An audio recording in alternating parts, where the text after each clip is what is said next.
Hey up! So it's the morning after the Fred, actually feeling alright. This will be the last Fred Whitton video, promise. I'm not going to keep boring you to tears with them. I'm going to do a bit of a shakedown really, what I did wrong, what I did right, what we could do better if I ended up doing it again in the future.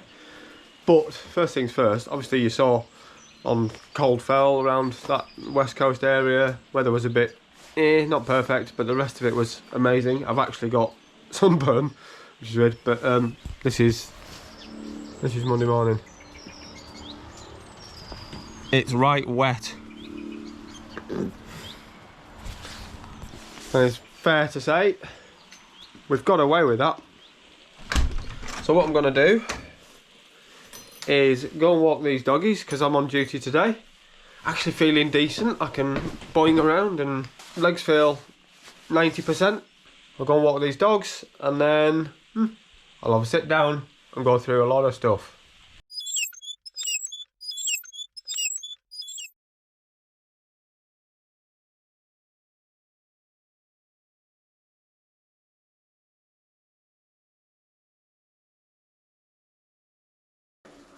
So when I say sit down, I'm on the turbo. We've already skipped a couple of days. After the day after, which you've just seen, was yesterday. I went climbing with a still knackered finger, but it was okay. And I've moved on to Wednesday now, so it's Wednesday post-Fred. I had 3 days off the bike, feeling wonderful, so I'm doing a Zwift session. Anyway, as promised, what went right, what went wrong?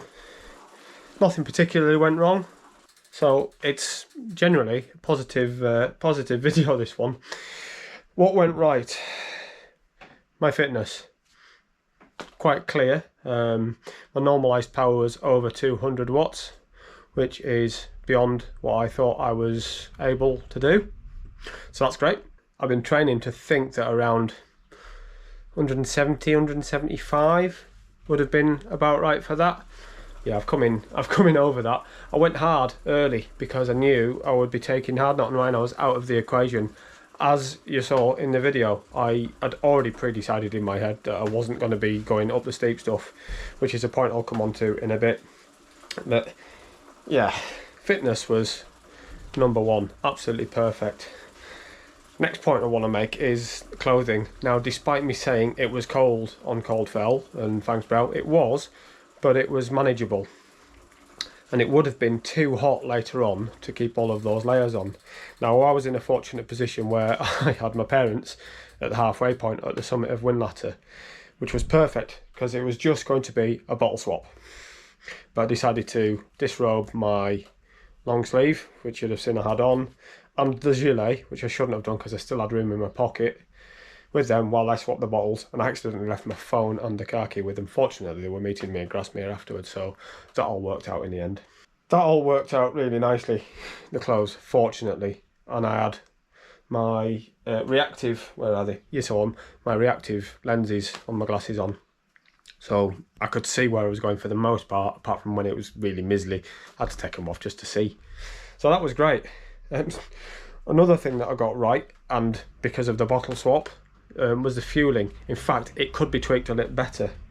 Now, I'd eaten a decent bowl of porridge in the morning and I'd had a Trek bar. I'm pointing. I'd had a Trek bar. That was breakfast, about an hour to half an hour before the ride began. And then I fueled myself just nibbling away at the mint cake, jelly babies, and I had a vegan sausage roll in one of my jersey pockets. By the time I got to halfway, as you saw, was still feeling really strong. There was not a single moment in which I was dipping. I got another sausage roll from my mum and dad because I'd planted that with them as well. I actually ended up at the end with probably nearly a bag of jelly babies left and a couple of bars of mint cakes spare. I took too much food, which is okay, but for the hilly stuff, you don't want to be carrying any extra weight at all. So if I go again, watch this space. If I go again, that will be revised. I probably don't need the whole top tube bag, but that's going to come in handy for future projects that I've got. Again, watch this space. So yeah, I was perfect for water at the end. I ran out of water and electrolytes 3 miles from the end, So that's fine. You go over the finish line and you're given a kind of heading of alcohol free anyway. So yeah, it's fine. Plus water in the car, and you can get a drink anywhere there. You know, there's water and stuff to get hold of. So again, absolutely perfect. Most of it I was in groups. I say most of it. It wasn't mostly in groups. So one thing I would do better is probably set off a bit later. I noticed the quickest guys were setting off at 7, half 7. I set off early, which meant the last 10 miles I was generally on my own, apart from the last mile. There was a couple of bits in the middle, sort of between the bottom of Windlatter and Fangsbrow, and I was sort of with 1 or 2 people or none, and it adds to your time. It really does. It makes a huge difference. So I'd probably set off later. And I was doing this completely solo this year. I think if I do it again, I'll be going with people. Again, watch this space. Yeah, because last year I got a real nice group of people for the last 10 miles between Langdale, well, between the bottom of Bleetarn into Langdale, all the way through there to Chapel Style and Clappers Gate, and yeah, ultimately to Grasmere. So all in all, I think there's at least 5 to 10 minutes being saved there. Another big thing that I want to change, if I'm doing it again, despite everything bar this being perfect, is the gearing on the bike. Now, I've got a 52-36 on the front and a 30-11 on the back. As great as that is for 99% of the riding I do, when I get to the really steep stuff, i.e. hard knot and rhinos, I'm gassed. I cannot maintain that amount of power for that long, that far into the ride. To be able to keep moving on there, I need to be able to go really fast. I have to speed to get any kind of cadence. I was looking while I was pedalling at the first bit before I got off, my cadence was about 40. That's not maintainable. And at 40, I was having to put 400, 450. I'd have to check the data. I'll try and put it here. Probably 400 to 500 watts to maintain, and I can't do that. I'm not that strong. So what I'm going to look at doing is what a mate of mine, Tim's got. He's got an enormous couple of bigger rings on the back. I think it's up to a 42, but I'd need a big hanger for that.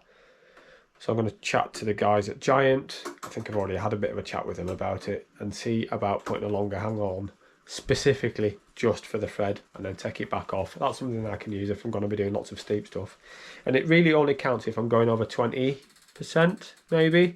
I managed fine on Honeysteel, which is 25 to be honest. I was all right on there. So yeah, I was blowing a bit at the end, but you're going to be to 25% hill.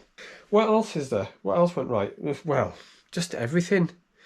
So the weather, you can't pick the weather. You can't choose the weather one way or another. So your clothes are appropriate, but obviously if it's dry, you're good to go, and there's no massive headwind. There was a bit of a headwind on Coldfell, but it's Coldfell. I was quite happy not to be able to see Coldfell, because, you know, you can see how far and dull it is to get there, and it's just like, it is quite nice not being able to see where you're going. And obviously filming takes time. I lose time filming. I think overall I lost 6 minutes just with my stop at Windlatter, the breathers that I had going up Hard Knot and Rhinos, and obviously I pushed a bit up there, so I lost time there. My actual moving time was 7:30, and with all of the savings that I can get from that and refining everything down to the nth degree, probably skinnier clothes, because obviously I was wearing my Cycle of the Nation jersey, which isn't a top quality one. I mean, these are top skin suits, these are aero suits. I might try and get one of these for next year, because every little flap makes a huge difference.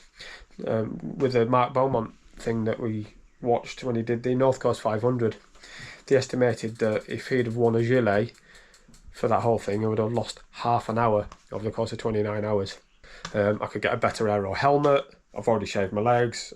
There's lots of aero things that I could do to help. I could be more flexible, so I could have been on the drops for longer. So it's not beyond the realms of madness to say that I could get close to 7 hours. Obviously, that's more effort, so I'd have to do a lot more training for that. But with the right tactics, I don't know. Oh, one thing I must say, the downhills. Now, as you know, and it's official now, I'm a bit of a descender. I was in the top 30, I think, for most of the descents, in the top 15 for 2 or 3, top 10 for a couple, and I was being careful because it was others. Now, I've mentioned this to people I was riding with. If you're ever with me on any of these silly downhills, don't follow me. If you don't know where you're going, it's not advisable. A friend of mine, Tim, who's very experienced, he crashed on the Fred this year because somebody fell in front of him going down Honister. Honister's a dangerous one. It's been really unfortunate there because, you know, you always try and make a point of not being behind someone, but if they cut across one way or the other or they fall one side, you've got no choice.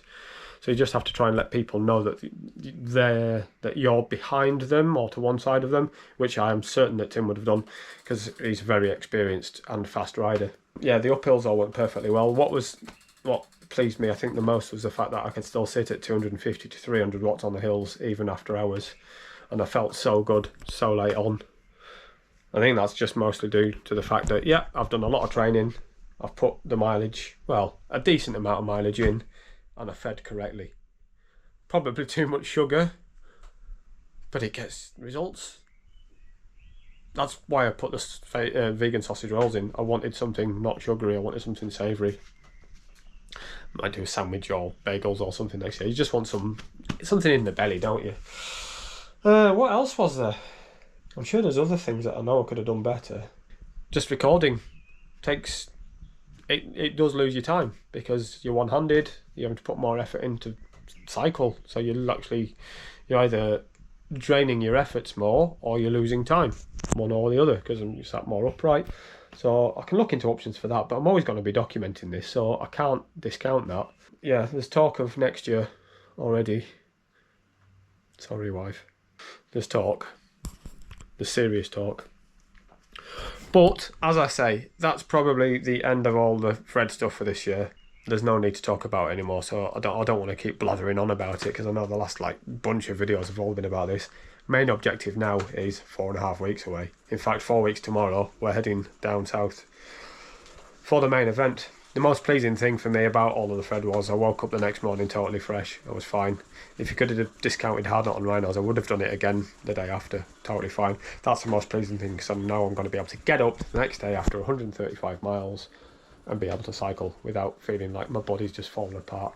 Obviously, there's going to be a progressional, accumulative tiredness and fatigue day after day, but I'm sure we can approach that with the right attitude, can't we?